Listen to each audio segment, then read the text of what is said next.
પરપ્રાંતિયોથી ખદબદતા એવા લિંબાયત ડિંડોલી વિસ્તારમાં રોજ સવાર પડે કોઈની કોઈ હત્યા કે પછી હત્યાની કોશિશના બનાવ બને જ છે. તે ડિંડોલીના નવાગામ ગાયત્રીનગર પાસે વિજય નામના ઈસમની સરા જાહેર ચપ્પુના ઘા મારી હત્યા કરાઈ હતી. અગાઉ કૈલાસ ઉર્ફે કાલુની હત્યામાં પણ આ ઈસમ સામેલ હતો. તે વિજય હીરાલાલ ગવાને ઉર્ફે ગાવતી.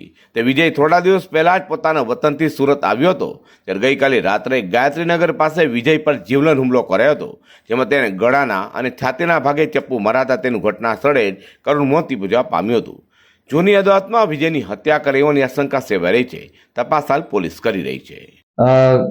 ગઈકાલે રાત્રે 11:30ની આસપાસના સમયમાં ડિંડોલી પોલીસ સ્ટેશન વિસ્તારની અંદર વિજય ઉર્ફે ગાવઠી હીરાલાલ ગવાને જેનું મર્ડર થયેલું છે.